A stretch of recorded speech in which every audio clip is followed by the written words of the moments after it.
বিশ্বকাপের কোয়ার্টার ফাইনালে মুখোমুখি ইউরোপ ও আফ্রিকার দুই জায়ান্ট ফ্রান্স ও মরক্কো। ফ্রান্সের সবচেয়ে বড় শক্তি তাদের আক্রমণ ভাগের দুই যোদ্ধা কিলিয়ান এমবাপে ও ওসমান দেমবেলে। দুই পাশ থেকে দুজনের মুহুর্মুহু ত্রাস ছড়ান প্রতিপক্ষের রক্ষণে। চলতি বিশ্বকাপে দুজনই আছেন দারুণ ছন্দে। দ্রুতগতির উইঙ্গার, সৃজনশীল মিডফিল্ডার ও একাধিক ফিনিশারের উপস্থিতি দিদিয়ের দেশমের সবচেয়ে বড় শক্তি। সেট পিসেও দারুণ কার্যকর লেস ব্লুরা। মরক্কোর বিপক্ষে 4-2-3-1 ফরমেশনেই খেলতে পারেন তারা।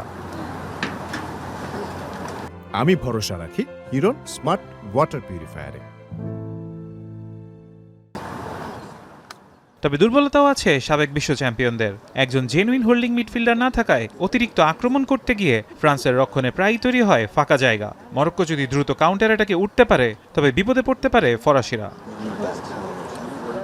অন্যদিকে মরক্কোর সবচেয়ে বড় শক্তি তাদের শৃঙ্খলাবদ্ধ রক্ষণ, ডিফেন্সিভ ব্লক, দলগত সমন্বয় এবং কাউন্টার অ্যাটাক। এই তিন অস্ত্রেই তারা কাবু করতে পারে প্রতিপক্ষকে। বড় দলের বিপক্ষে দীর্ঘক্ষণ ধৈর্য ধরে খেলা মরক্কোর অন্যতম শক্তি।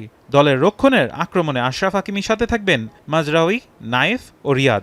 গোলবার সামলাবেন পরীক্ষিত সৈনিক ইয়াসিন বুনো। মরক্কোর দুর্বলতা তাদের আক্রমণে অধারাবাহিকতা।